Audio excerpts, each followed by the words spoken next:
Et bonjour tout le monde et bienvenue dans un nouveau vlog. On prend les mêmes et on recommence. J'ai de nouveau mon petit chat.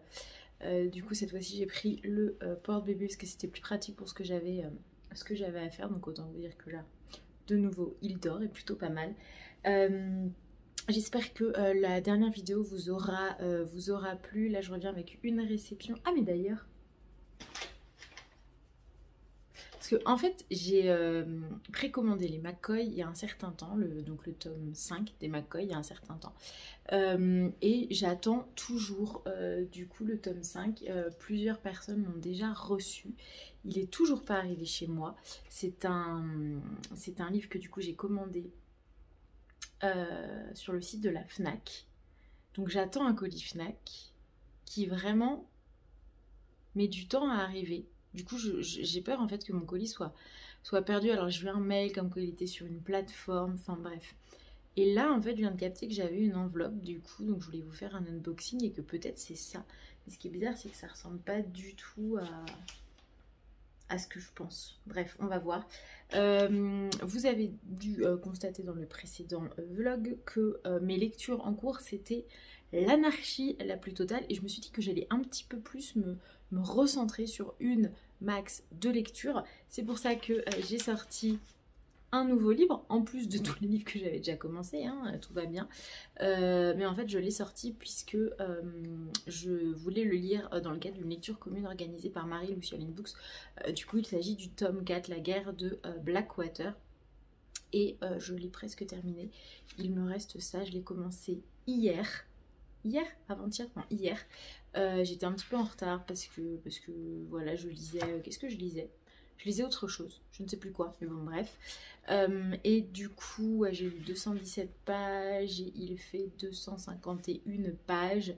Bon, bah, bien entendu, je ne vais pas vous lire le résumé puisque si vous ne connaissez pas la saga ou si vous êtes rendu qu'au tome 1, 2, 3 ou 3, puisque là c'est le 4. Je ne veux rien vous spoiler, mais ce que je peux vous dire, c'est que là, clairement, autant le... Attendez, c'est lequel que j'ai un peu moins... C'est le 2, la digue. Voilà, j'étais un peu moins fan. Le 3, la maison était plutôt pas mal. Et la guerre, alors là, on sent que vraiment sur le rythme, ça s'enflamme, ça s'envole littéralement. Il se passe énormément de choses. Il y a un nouveau personnage qui arrive. Il y a beaucoup de rebondissements. Les choses s'accélèrent énormément. Donc je me dis que là, ça va clairement crescendo. Donc ça annonce pour le tome 5 qui du coup est le tome 5, La Fortune. Je sens que ouais, ça va être plutôt pas mal. Donc vraiment un excellent tome. Le tome 4, je passe un excellent moment. Et donc du coup, ce colis, je ne sais pas ce que c'est. Ah mais non, en fait, je sais ce que c'est, mais je ne m'attendais plus à cette réception. Est-ce qu'il y a un communiqué? Non, il n'y a pas de communiqué. C'est dommage parce que j'aurais voulu vous en dire un petit peu plus sur la maison d'édition. Puisqu'il s'agit d'une nouvelle maison d'édition, enfin d'un livre du coup édité dans une nouvelle maison d'édition. Il s'agit de La guerre des bouffons de Idir Ossini, édité chez Click Édition. Et je ne sais pas si cette maison d'édition vous dit quelque chose, puisque en fait c'est la maison d'édition de l'émission Click. Je ne sais pas si vous connaissez l'émission télé. Et donc là c'est le premier roman de l'auteur. Je vous lis le résumé. C'est l'histoire d'un adolescent du siècle dernier au lycée Jean Renoir de Bondy. Comme partout dans l'univers, les puissants dominent les faibles. Idir est l'élève le plus timide de la ville. En empruntant la filière scientifique, il pense s'assurer un avenir, mais il se retrouve dans le camp des bouffons. Introvertis, tête d'ampoule et mal dans leur peau, intronisés idiots du village par la plèbe, la voie royale pour se faire humilier à la récré par l'élite. Belles gens des pavillons. Ah oui, en gros, il a choisi donc la voie royale pour se faire humilier à la récré par l'élite. Belles gens des pavillons, noblesse d'épée des cités. Héritier de deux révolutions, la française et l'algérienne, du haut de son imaginaire, Idir décide que tout cela doit changer. France 98, dans le 93, La guerre des bouffons est déclarée. C'est son premier roman et du coup, a priori, c'est un roman autobiographique. et il est professeur suppléant d'histoire-géographie. Il est né à Bondy et il n'a jamais quitté sa ville. Donc voilà, premier roman édité dans cette nouvelle maison d'édition qui s'appelle donc Click Édition, et peut-être que vous reconnaîtrez le logo de l'émission télé. Merci beaucoup du coup à la maison d'édition pour l'envoi de ce roman que je vais m'empresser de lire et qui bien entendu rejoint ma palle des nouveautés de cette rentrée. Ce genre de photo de classe me rappelle vraiment de beaux souvenirs, je ne sais pas, mais de sacrés souvenirs en tout cas. Voilà, écoutez, pour ça, je n'avais rien de plus à vous dire aujourd'hui. Peut-être que je reviendrai vers vous ce soir avec un update de ma lecture du coup de Blackwater. Je croise les doigts pour du coup recevoir d'ici la fin de la semaine le tome 5 de la saga des McCoy, puisque je dois commencer une lecture commune à la fin de la semaine. Enfin, on attend une lectrice qui doit terminer le tome 4 avant du coup de lire en lecture commune le tome 5. Voilà, mais je pense que je vous reprendrai un petit peu ce soir. J'aurai d'autres petites choses à vous dire. En tout cas, voilà, en attendant, je voulais introduire ce vlog de la semaine, puisque voilà, on est accessoirement déjà mardi et je vous reprends plus tard. Et coucou tout le monde, nous sommes mercredi, aujourd'hui milieu de semaine. J'ai mis la petite light parce que clairement on est sur une météo grise et pluvieuse et humide. La totale. Météo parfaite pour bouquiner, n'est-ce pas? Je reviens avec un petit update puisque j'ai terminé le tome 4 de la saga Blackwater qui s'appelle La Guerre, que j'ai lu en lecture commune avec plein d'autres personnes. C'était une lecture commune organisée par Marie Lucioline Books. J'ai d'ailleurs le tome... Où est-ce qu'il est? Le tome 5. Il est là.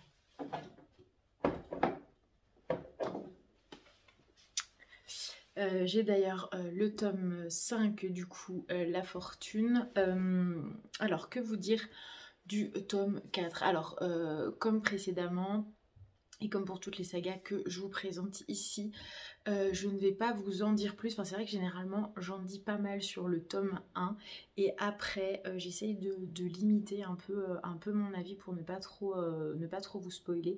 Ce que je peux juste vous dire, c'est que si vous êtes dans la saga des McCoy, ce tome va vraiment vous plaire. Il relance un peu la saga. On sent qu'il y a un vrai virage qui est pris, puisque dans le tome 3, il se passe quelque chose, un événement qui fait que toutes les cartes sont entièrement redistribuées au niveau des personnages. Et là, je trouve que sur celui-ci, il y a plein de petites actions qui s'accumulent.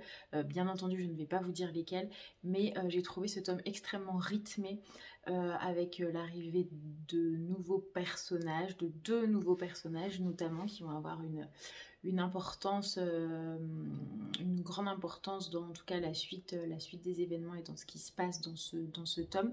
Donc je l'avais plutôt bien interprété au final. Alors après, enfin j'avais plutôt bien interprété, je vous dis pas quoi, mais j'avais plutôt bien interprété la couverture, puisque dans le vlog précédent je m'amusais à faire ce que Manon avait fait dans un de ses vlogs, à savoir interpréter en fait les éléments de la couverture pour essayer de trouver ce qu'il va se passer avant de le lire. Et en effet, la couverture est plutôt saisissante. Il y en a une par... Ah bah si. Ouais, si. Non, clairement, vous pouvez essayer de capter ce qui se passe dans ce tome juste en regardant la couverture. Après, le tome s'appelle La Guerre. Je pense qu'ils auraient pu trouver un autre nom, parce que clairement, la guerre n'est pas franchement au centre du tome. Autant la digue, clairement c'était saisissant, c'est-à-dire que sur tout le tome on parlait de la construction de la digue, mais là la guerre est vraiment en fond du tome, et c'est pas du tout le cœur du propos. Après, la guerre, est-ce qu'on peut l'interpréter comme une guerre interne au sein de la famille Casca, et en même temps même pas, au contraire justement. Donc ouais, je sais pas trop du coup le choix du nom. D'ailleurs, si vous avez lu ce tome, dites-moi si vous trouvez que ce nom va avec l'histoire. Voilà, je suis pas à 100% convaincue, mais par contre, excellent tome. Je me demande si c'est pas mon préféré. Je me demande si c'est pas mon préféré pour l'instant, La Guerre. Donc à voir du coup avec La Fortune qui suit. Donc là, niveau interprétation du message, je l'avais déjà plus ou moins interprété. Des arbres, de l'eau ou des flammes. Derrière, on a un escalier qui semble complètement infini, des éclairs, des gros nuages. La MERDE. Je vous dis, ce tome, c'est la MERDE, clairement. Et d'ailleurs, ouais, si, j'allais dire, peut-être pas tant parce qu'il y a un petit ange qui est là, mais juste en face, vous avez une espèce d'ange mortuaire, ange squelette. Ça vous laisse un peu voilà, deviner ce qu'il va se passer. Je pense qu'on va pas être sur un tome extrêmement gai. Je ne vais pas lire la 4e pour me laisser un peu la surprise. Je sais pas, je vais voir avec Marie du coup si elle compte organiser une lecture commune pour le tome 5 parce que je me dis bah tant qu'à faire autant continuer sur notre lancée et puis rester avec ce même groupe de lecture commune. Et puis je vous avoue que j'ai pas envie de laisser passer trop de temps entre les deux tomes. Lecture commencée. Alors je vous disais précédemment que j'allais un petit peu me calmer sur la diversification de mes lectures en cours, puisque j'en avais 5 en cours. En voilà une nouvelle. Et là vous vous dites mais qu'est-ce qui lui passe par la tête? En fait ce qui me passe par la tête en ce moment, c'est que je suis au taquet sur les lectures communes, parce que je me suis rendu compte que les lectures communes me permettaient clairement de vider ma palle beaucoup plus vite que mes lectures solo, que potentiellement je fais un peu plus durer. Et là, de me mettre plein de lectures communes, ça m'aide en fait à me motiver et d'être sur l'échange pendant ma lecture. Alors c'est peut-être une période, hein, parce que je suis dans une période où forcément mes temps de lecture sont un peu plus réduits et où je m'endors assez facilement sur mes livres. Donc du coup peut-être que c'est la période où j'ai besoin de lecture commune pour me motiver, mais typiquement, donc il y a celui-ci, Daisy Jones and the Six de Taylor Jenkins Reid, donc édité chez Charleston, que je lis avec Laura's Reading, Louise, l'ivresse de lire des livres, et Émilie, les livres d'Émilie. Donc on a commencé hier. J'ai lu une trentaine de pages pour l'instant. Je vais lire du coup fin septembre La Saignée de Cédric Cyr, avec une lecture commune du coup organisée par Manon, les lectures de Manon. J'ai également une lecture commune à venir sur le tome 5 des McCoy avec Marie, les lectures de Marie, enfin qu'organise Marie des lectures de Marie. Peut-être aussi une lecture commune avec Blackwater tome 5, mais je trouve ça extrêmement motivant. Et je me suis rendu compte que le mot extrêmement était extrêmement revenu sur la vidéo précédente. Merci les tics de langage. Je suis extrêmement confuse. Du coup, ce livre, alors si vous ne le connaissez pas, ça fait un moment que je l'ai, hein, puisque je l'avais reçu lorsque j'étais lectrice Charleston, donc il y a 2 ans. Il est sorti en 2019. Ouais, 2019. Alors, je ne vais pas vous en dire grand chose puisque je n'en suis qu'à la page 30. Je vais malgré tout vous lire le résumé. Daisy Jones and the Six, le groupe de rock le plus mythique de tous les temps. Leur concert remplissait les stades aux 4 coins de la planète et ils ont enflammé les nuits de toute une génération. De leur début dans les bars miteux d'un Sunset Strip écrasé de soleil californien à la gloire, leur histoire est celle d'une ascension fulgurante, de l'euphorie qui vient avec le succès, des excitants qu'on prend pour entretenir la magie et des calmants qu'on avale pour essayer de dormir. C'est l'histoire du rock'n'roll, c'est aussi celle de Daisy Jones, l'icône ultime. Mais le 12 juillet 79, après le plus mémorable des concerts, le groupe a éclaté. Personne n'a jamais su pourquoi jusqu'à aujourd'hui. Musiciens, fans, managers, amants, gardiens d'immeubles, ils ont tous été les témoins de cette histoire. Mais 40 ans plus tard, chacun a sa propre version de la vérité. Cet ovni littéraire qui a enflammé les lecteurs des 2 coins de l'Atlantique nous plonge avec frénésie au cœur d'une des périodes artistiques et sociales les plus exaltantes de notre époque. Bien entendu très Dylan et Patti Smith. D'ailleurs dès les premières pages on parle de Bob Dylan, puisqu'il y a un des batteurs du groupe qui est fan de Bob Dylan et Lennon. Voilà, vous savez, mais je le redis peut-être que à la maison, là, il y a toute une série de vinyles. Je pense qu'on a 90% des vinyles de Bob Dylan. Donc voilà, puisque mon mec est un fan de dingue de Bob Dylan. D'ailleurs, un jour, je vous raconterai comment... Enfin voilà, il y a tellement d'anecdotes autour de mon bec et de Bob Dylan. Et je pense qu'en fait, on pourrait écrire un bouquin ou enregistrer un podcast. Ou, enfin, bref, à chaque fois qu'il rentre de concert, il a 1 milliard d'anecdotes à me raconter. Je suis toujours à chaque fois vraiment fascinée. Mais voilà, donc mon mec Bob Dylan et moi Patti Smith. Donc autant vous dire que les années fin 70, fin 70, début 70, fin 70 aussi, fin 60, pardon, début 70 et début 80.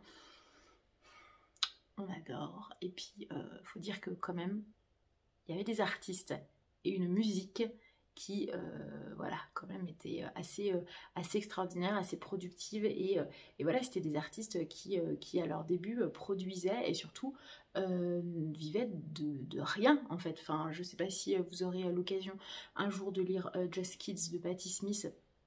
Et du coup, en fait, elle parle de sa vie avec l'artiste Robert Mapplethorpe, qui est également photographe à l'époque, qui est décédé du sida. Enfin bref, voilà, si ça vous intéresse, je pourrais un jour vous parler de ce livre qui est le livre de ma vie. Hein, clairement, c'est à chaque fois qu'on me pose la question quel est le livre, ton livre, avec un grand L, c'est Just Kids de Patti Smith, très clairement. Mais un jour, je vous en parlerai. Pourquoi je parle de tout ça? Oui, donc pour vous dire que ce livre se passe à une époque que j'adore et j'aime beaucoup la façon dont c'est écrit, c'est très original. En fait, on a l'impression, ça fait penser à tous ces documentaires qu'on voit passer sur Netflix, sur Beyoncé, sur Taylor Swift. Il y en a eu un sur... il y en a eu un sur qui d'autre? Sur, pas Maria Carey, sur... mince, comme Jennifer Lopez. Et en fait, vous avez des images d'illustration et assez souvent, vous avez des focus sur des personnes de son entourage qui vont vous dire une phrase, deux phrases, qui vont vous parler de l'artiste sous l'angle de la musique, sous l'angle de sa vie perso, sous l'angle de ses enfants, etc. Avec des phrases très brèves mais très marquantes comme ça, insérées et du coup retirées d'interviews beaucoup plus longues. Et là, c'est exactement ça, c'est-à-dire que on va passer de... Donc ça se présente comme ça, en fait. Vous avez plein de petits tirets comme ça et en fait c'est toutes ces personnes en fait qui sont interrogées sur du coup Daisy Jones. Donc vous avez Daisy forcément, Simone une amie, vous avez l'un de ses batteurs, il y a un agent de sécurité, enfin voilà, et à chaque fois en fait les parties sont du coup chronologiquement énoncé. Donc on a vraiment l'impression de lire un documentaire, de lire un reportage avec comme ça un enchaînement d'interviews de gens qui l'ont plus ou moins côtoyé. Et j'aime beaucoup en fait le format de ce livre. Voilà pour ça, donc j'espère bien l'avancer aujourd'hui. J'aimerais bien terminer aujourd'hui aussi Merci mon fils de Zoélie, le graphique de chez Le Duc. Et j'aimerais bien aussi avancer Suivi, un livre que m'a envoyé les éditions Hugo Roman sur une nana qui est Insta Mum et qui du coup met sa famille complètement en scène et qui un jour va clairement être poursuivie par l'une de ses fans, mais j'en sais pas plus.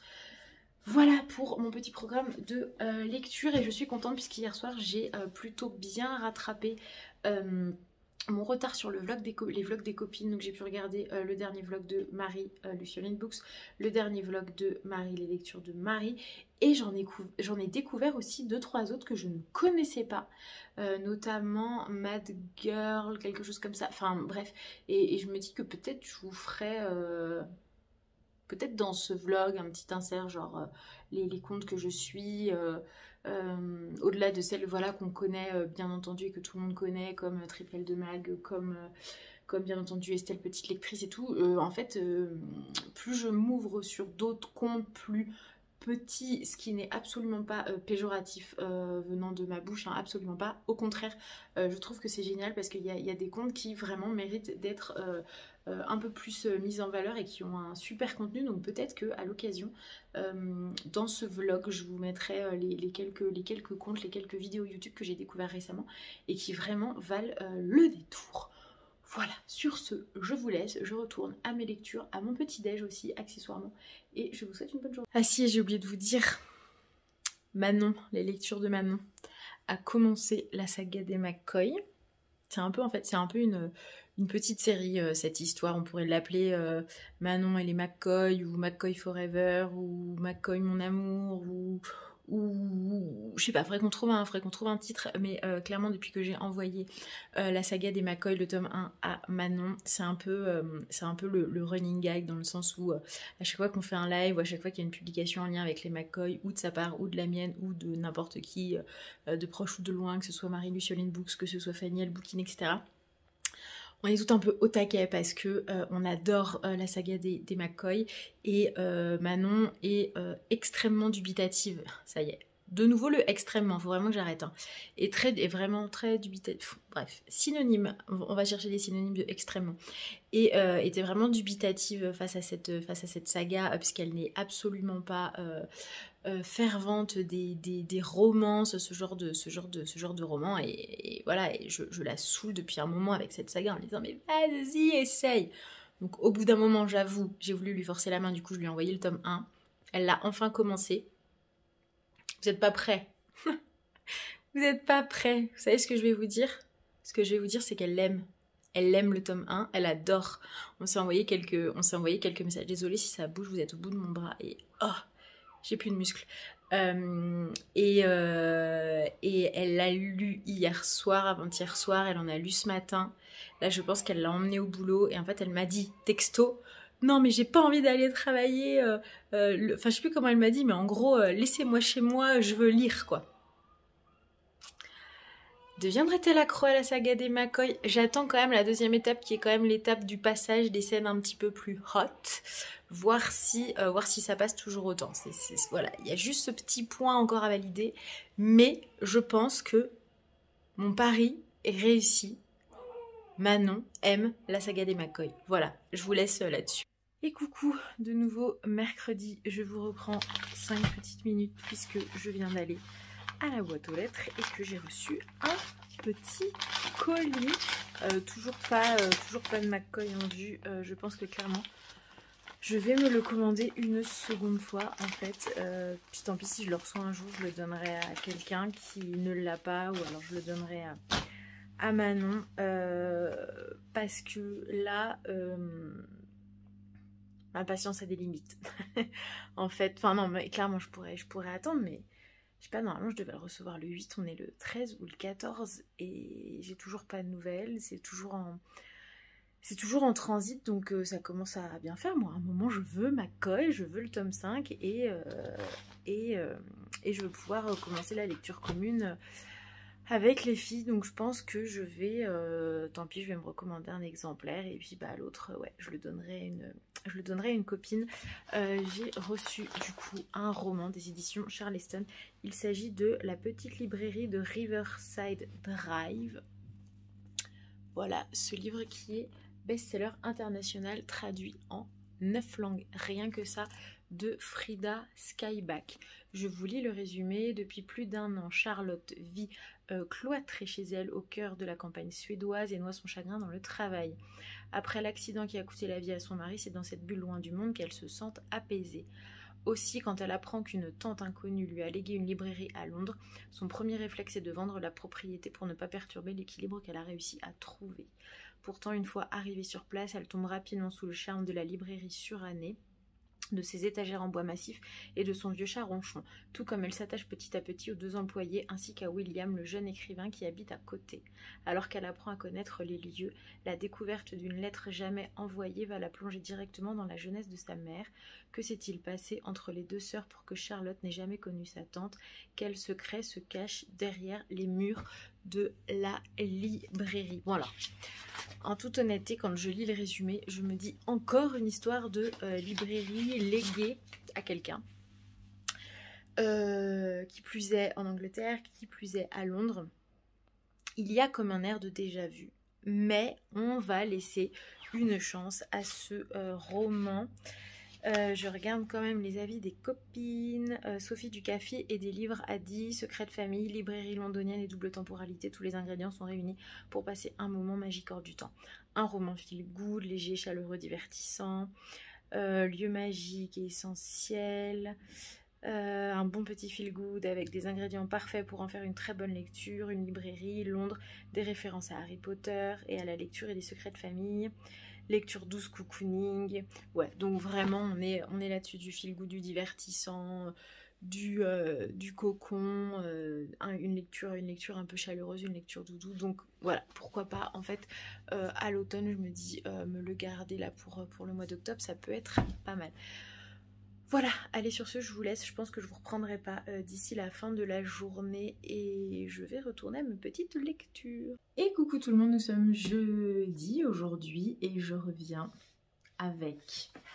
Je pensais pas ouvrir la vidéo là-dessus mais en fait je viens d'aller à la boîte aux lettres et clairement comme c'est quelque chose que j'attends depuis de nombreux jours, je me suis dit que en fait si il fallait que j'introduise du coup cette partie de la vidéo avec ça. J'ai reçu un colis. J'ai reçu un colis de la FNAC. J'ai reçu un colis de la FNAC d'un livre que j'ai précommandé. Est-ce que ce lot d'indices vous permet un petit peu de comprendre où je veux en venir? Le nouveau tome de la saga des McCoy. Je crois que c'est ça. C'est ça. Ah, je l'ai enfin reçu. Franchement, j'étais à deux doigts vraiment de le commander une deuxième fois. Attention, vous êtes prêts? Oh, il est là. Le tome 5 de la saga des McCoy qui s'appelle Le Trèfle et l'Agneau. Donc édité chez Hugo Poche, d'Alexia Antil. Il y a Marie Lucioline Books qui a déjà terminé la lecture du tome 5, qui a publié son avis hier. J'ai juste liké son post, je ne voulais pas lire son post et je l'ai prévenu parce que vraiment je voulais pas me spoiler du tout. Est-ce que je lis quand même? Ouais, si, je vais quand même lire le résumé. Alors là, pour le coup, c'est l'une des rares sagas où clairement je peux vous lire le résumé, puisqu'en fait, on est au sein du clan McCoy, mais chaque tome est consacré à différents membres du clan McCoy, ce qui fait que de lire en fait les résumés ne vous spoile rien sur les tomes qui suivent, puisqu'on est vraiment sur une saga mais en one shot, avec dans chaque tome malgré tout quand même des personnages des précédents tomes qui réapparaissent un peu, mais pas de spoil possible. Donc je me permets voilà, de vous lire le résumé. Pendant près de 30 ans, Lachlan O'Connor a été le garant de l'ordre en Écosse, le défenseur du code auquel les clans se soumettent. Mais alors que l'affrontement entre Campbell et MacLeod s'intensifie, le trèfle doit admettre qu'il est dépassé par les événements. Son autorité remise en question, il voit l'œuvre de sa vie au bord de l'effondrement. Et ça, c'est sans compter le retour de Meghan McCoy à Édimbourg. Meghan a laissé le système clanique et son titre d'héritière derrière elle pour offrir à sa fille Catherine une vie stable. Mais quand son passé la rattrape jusqu'à Londres, elle n'a pas d'autre choix pour protéger sa famille que de se tourner vers Lachlan dans l'espoir qu'il lui vienne une nouvelle fois en aide afin de disparaître. Cependant, ces retrouvailles rouvrent de nombreuses blessures et déclenchent une série de conséquences que ni Meghan ni Lachlan n'auraient pu anticiper. Alors que l'Écosse vacille au bord du chaos, échapperont-ils au pire? Oui, je vous le demande, mesdames et messieurs, échapperont-ils au pire? Je ne sais pas. En tout cas, je suis, comme qui dirait, juste très heureuse de recevoir McCoy. Il faut du coup maintenant que j'envoie un petit message à Marie, les lectures de Marie. Je vais le faire de ce pas tout de suite après la vidéo pour lui dire: Marie, j'ai reçu mon tome 5. Quand est-ce qu'on commence la lecture commune? Je pense que ça va être une lecture commune qui va faire 2 jours en fait, ou une nuit, ou une soirée, je ne sais pas. Mais en tout cas, puis ce week-end, je pars en week-end. On va dans le Vercors, on a loué une petite maison, voilà, histoire de prendre l'air et changer d'air, oui, voilà. Du coup, je me dis que clairement, c'est possible que, voilà, si on commence la lecture commune ce week-end, que ce livre me fasse le week-end, très clairement. Voilà, je suis tellement contente. Il va rejoindre du coup mes autres exemplaires. Et franchement, je vous le dis tout de go, dès que le tome 6 sort et que je le reçois et que je le lis, je pense que derrière, je me refais la saga en intégralité. Je pense que je suis capable de me faire ça, vraiment. Ah, je l'aime. Bref, allez, j'arrête. J'ai l'impression que voilà, je n'ai que ce mot-là à la bouche, McCoy, mais comme Mike, ça va être le vlog McCoy. Bref, allez, passons. Mon mec est allé à la bibliothèque hier avec mon petit garçon et en fait il a ramené une bande dessinée que j'ai entamée hier soir et que j'ai fini hier soir. Du coup je vous en parle, donc c'était une lecture complètement imprévue, mais voilà, elle m'est tombée sous la main comme ça, sans prévenir. Du coup je l'ai accueillie à pleine lecture. Oh, ah, c'est rigolo, j'avais pas...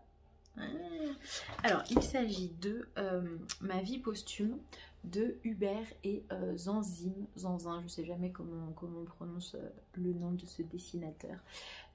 C'est le binôme qui a fait Podum, voilà une bande dessinée dont je vous ai déjà parlé il y a un moment maintenant, que j'avais adoré, vous en avez forcément entendu parler. Je n'avais absolument pas entendu parler par contre de cette BD, Ma vie posthume. C'est le jour de sa mort qu'Emma Doucet recommença à vivre. Donc Emma Doucet, c'est cette petite dame, et en fait au début donc au début de la bande dessinée, il y a du coup cette petite dame, Emma Doucet, qui du coup vit toute seule dans sa maison. Elle a une aide ménagère qui vient tous les jours. Emma du coup Doucet est assez vieille, elle clope mais énormément. Et en fait il va se passer, donc je peux vous dire ce qui va se passer puisqu'on le comprend dès le début. Ce qui va se passer, c'est une tragédie, c'est-à-dire que Emma Doucet va mourir, mais elle va rester dans le monde des vivants. C'est une espèce de zombie là, mi-morte, mi-vivante, et en fait elle va continuer à pouvoir vivre quasi comme d'habitude, en se cachant un petit peu, mais en tout cas elle va continuer à être dans sa maison. Peu de personnes vont tilter qu'elle est décédée, voire personne en fait au final, malgré que voilà son aide ménagère n'arrête pas de lui dire ah, vous avez le teint pâle, vous avez le teint étrange, vous êtes sûr que ça va, etc. Personne ne tilte vraiment. Et en fait il se trouve que derrière cette mort, qui n'est pas accidentelle, qui est clairement volontaire, en fait elle s'est pris une balle en plein cœur. Derrière cet assassinat, du coup elle va essayer tout au long de cette BD de comprendre pourquoi on a voulu l'assassiner et qu'est-ce qui se cache derrière son assassinat. Et en parallèle il y a des flashbacks de sa vie avec Pierre, qui était l'amour de sa vie, et qui voilà, pareil, on comprend dès le début, donc je ne spoil pas, mais qui est décédé lui aussi. Voilà, mort accidentelle ou pas, ça on va vite le savoir au cours de cette bande dessinée. Alors clairement j'ai été vraiment très contente en fait de retrouver le trait de Zanzim, qu'on reconnaît tout de suite quand on a lu la bande dessinée Podum, on reconnaît son trait assez facilement. Après j'ai eu du mal en fait à comprendre où l'histoire voulait nous mener. Autant sur Podum c'était assez clair que du coup on était sur la thématique du genre, de l'homosexualité également, autant là j'ai du mal à percevoir ce que l'auteur du coup de l'histoire, donc Hubert, a voulu transmettre en fait, à part voilà que peut-être il ne faut pas vivre avec des regrets, c'est que quand on meurt, qu'on se rend compte de la vie qu'on avait, de la chance qu'on avait, il y a peut-être un petit peu de ça. Après toujours est-il que c'est une BD très très originale, voilà, de cette mamie, la Emma Doucet, qui est plus sur la fin que sur le début, et qui décède et qui revient d'entre les morts et qui est coincée un peu entre la mort et la vie, enfin voilà, une espèce de zombie comme ça qui traîne et qui essaye de résoudre voilà un peu un mystère autour de sa mort, autour de la mort de celle de son mari, et potentiellement autour de la mort de plusieurs autres personnes de son quartier. Voilà, donc c'est un petit côté mystérieux, petit côté fantastique, peut-être pas fantastique, mais en tout cas ouais, c'est assez original, et voilà, même si j'ai pas forcément compris la thématique et l'objectif, en fait le message que voulait faire passer l'auteur à travers ce livre, j'ai vraiment passé un bon mois. Je l'ai dévoré, puisque je vous dis, mon mec l'a ramené hier soir, et je l'ai commencé hier soir, et je l'ai fini hier soir, et j'ai continué du coup hier soir et ce matin la lecture de Daisy Jones and the Six de Taylor Jenkins Reid, édité chez Charleston. J'en suis page 147. Il fait... Ah, c'est cool, il y a toutes les chansons à la fin. Il fait 381 pages. J'ai pas plus de choses à vous dire que ce que je vous disais précédemment sur le format d'écriture, etc. Au bout de quand même 50 pages, je me suis dit, est-ce que je vais pas me lasser de ce système d'écriture dont je vous rappelle, où vous avez toutes les personnes qui ont gravité autour de Daisy Jones et qui du coup interviennent un peu comme ça sous forme d'interview reportage. J'ai eu peur de me lasser de ce format et au final là ça y est, je suis rentrée dans un rythme puisque ce format d'écriture offre un vrai rythme au bout d'un moment, mais j'ai eu un petit doute, hein. Je me suis dit ah mince, est-ce que ça va pas me lasser cette histoire, et en fait pas du tout. Et là du coup on rentre un peu plus dans le vif du sujet où vraiment le groupe donc de Daisy Jones and the Six se crée, se rassemble et commence à avoir du succès et à créer des émules, et du coup c'est pour ça aussi que le rythme s'intensifie et que clairement je suis bien dedans. Alors quand même malgré tout je suis allée vous allez peut-être me prendre pour une idiote, mais je suis quand même allée vérifier sur internet si Daisy Jones and the Six n'avait pas réellement existé, parce que je trouve que le talent là de l'auteur a été de potentiellement me faire croire que ce groupe avait existé et que toute l'histoire est inspirée, enfin que ce roman est inspiré de faits réels, parce que vraiment que ce soit les titres des chansons, les références à d'autres groupes, il y a des petites anecdotes, enfin vraiment c'est quelque chose de très immersif et on a vraiment l'impression qu'on suit la formation d'un groupe qui a vraiment existé. Je pense qu'il y a une bonne dose de recherche sur comment dire, sur comment interagit un groupe, comment se forme un groupe dans les années 70. Donc j'imagine qu'elle s'est sûrement inspirée de groupes de rock de l'époque un peu, et sûrement d'anecdotes, vous savez, un peu, voilà, ces groupes où il y en a toujours un qui est toujours entouré de groupies et qui à chaque fin de concert se tape des traces, boit et se tape des nanas, l'autre qui a une nana et qui a un enfant et qui du coup reste dans son coin et dès la fin du concert rentre à l'hôtel, les fameux griefs entre le leader du groupe et le guitariste ou le batteur qui se sent un peu exclu. Enfin voilà, il y a un peu tout ça, toutes ces anecdotes quand on traîne dans le tourbus, enfin... Et du coup c'est vraiment très immersif et à un moment je me suis dit c'est pas possible, elle est vraiment en train de raconter l'histoire d'un groupe qui a existé. En fait absolument pas, le groupe est complètement fictif, mais voilà, le talent de l'écrivain fait qu'à un moment on a quand même un petit doute. Donc franchement je sais que Laura de Laura's Reading, avec qui je le lis en lecture commune, je le lis aussi avec les lectures d'Émilie ou les livres d'Émilie, je ne sais plus. Donc Émilie qui, elle aussi un peu comme moi, elle commence un peu à avoir peur de ce format d'écriture.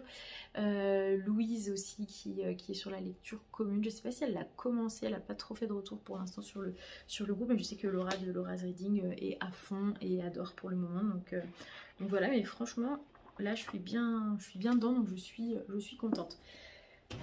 Voilà, c'est tout ce que j'avais à vous dire aujourd'hui. Je pense que d'ici samedi, je pense que j'aurai un update de Daisy Jones and the Six à vous faire, un update de suivi également, et un update sûrement de Merci mon fils, que je dois toujours continuer. Voilà, 3 lectures en cours. J'ai dit que je me calmais sur la multiplication des lectures, et définitivement ce vlog nous prouve que absolument pas. Voilà, mais bon, lâchons prise et laissons-nous aller.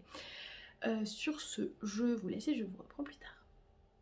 Et coucou tout le monde, nous sommes lundi aujourd'hui, lundi 19 septembre, et je reviens pour clôturer le vlog que je termine un peu plus tard que d'habitude, puisque le week-end dernier, enfin ce week-end en fait, nous étions dans le Vercors. On a fait un petit week-end pour changer d'air, et du coup je vous avoue que je n'avais à la fois pas envie forcément de filmer cette conclusion de vlog, à la fois pas forcément envie de monter, de publier, enfin bref, envie de profiter pleinement. Du coup c'est pour ça que je clôture le vlog aujourd'hui et que je vais le publier ce soir. Avant de vous faire un petit update sur un livre que j'ai lu en 48 heures, petit colis reçu ce matin dans la boîte aux lettres de la part de Fleuve Édition. Oh, ah, trop bien! Ah, mais le format est... Ah, le format est étonnant. Il s'agit du coup de la collectionneuse de mots de Pip Williams, édité du coup chez Fleuve. Il sort où il est sorti. Il est sorti le 15 septembre du coup dernier. Et oui, c'est bizarre parce que je le trouve plus large que les brochets lambda. C'est pour ça que je suis surprise du format. Parce que normalement les brochets chez Fleuve c'est pas comme ça.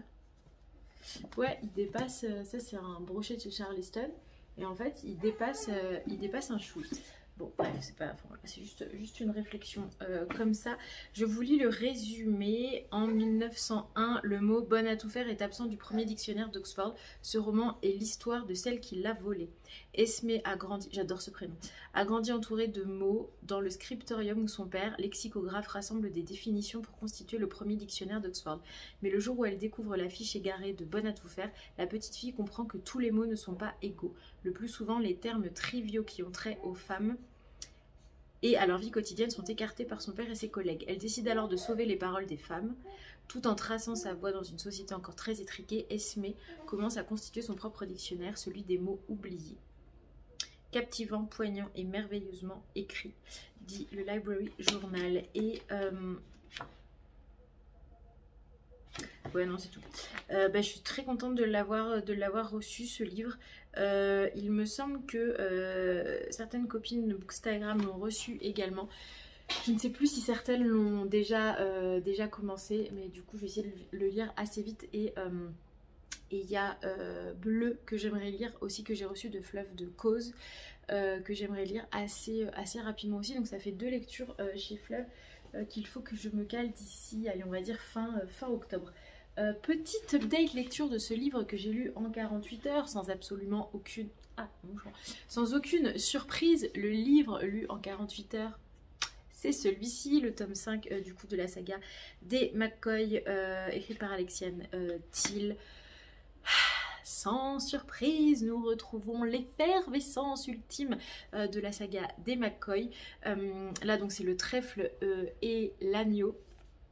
On va s'attarder sur le personnage de Lachlan O'Connor qui est un peu le garant du code établi pour du coup un petit peu limiter et régir la vie des clans en Écosse, et c'est lui qui est un peu garant des règles et garant du savoir-vivre des clans écossais, et on se rend compte que ça n'est pas si simple que cela, que les clans ont la dent dure, surtout les lairds, je sais jamais comment on dit, L-A-I-R-D, les lairds, bref, voilà.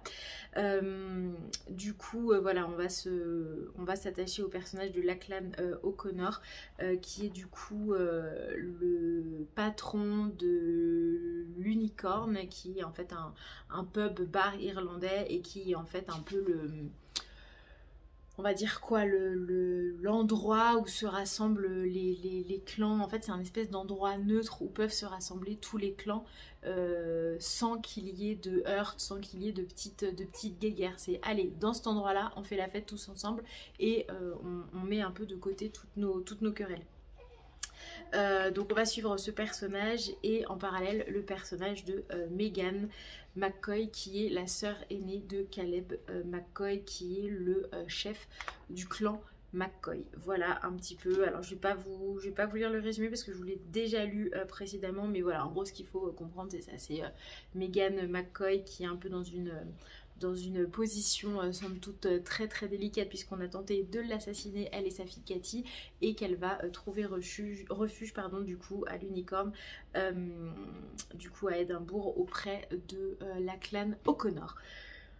Voilà, et c'est toujours aussi prenant, c'est toujours aussi haletant, il se passe tellement de choses tout le temps, c'est impossible de quitter ce livre en fait. On le repose, mais d'emblée on a envie de le reprendre et on a envie de le lire. Et la fin comme tous les tomes des McCoy, à chaque fois c'est le petit cliffhanger qui va bien, le ah mais non, ne nous laisse pas là-dessus, c'est quoi la suite, et là alors là, la fin c'est on se dit mais non, c'est pas possible, elle a osé faire ça, pourquoi tant de violence. Bref,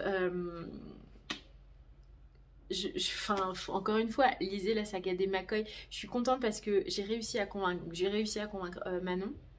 J'ai réussi à donc les lectures de Marion, j'ai réussi à convaincre Fanny, elle bouquine je crois, parce que je l'ai convaincue du coup sur Millie Davis. Est-ce que je l'ai... Si, je l'ai convaincue sur les McCoy. Ah, je sais plus. Si, il me semble. Et récemment, j'ai réussi à convaincre Sarah Mrs. Bookiermond, voilà, qui hésitait grandement à se procurer déjà le tome 1.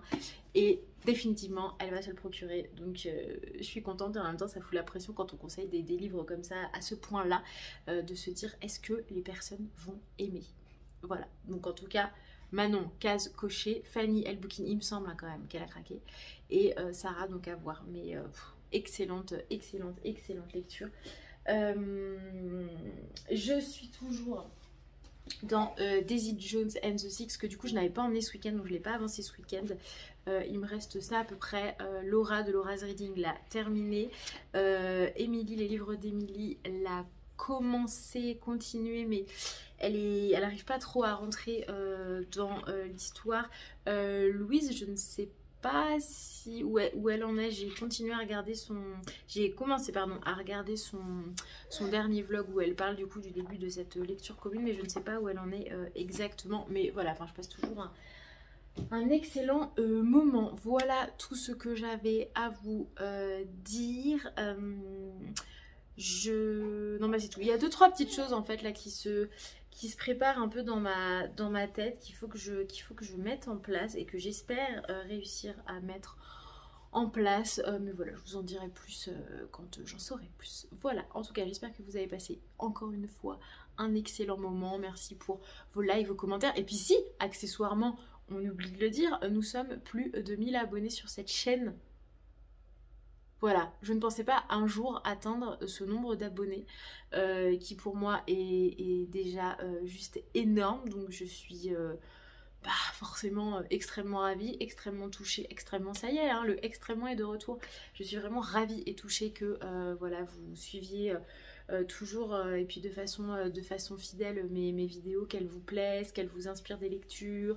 Ravie toujours autant de nos échanges. Donc voilà, merci, merci, merci, merci, merci, merci, merci. Et sur ce, je vous laisse et je vous dis à dimanche prochain.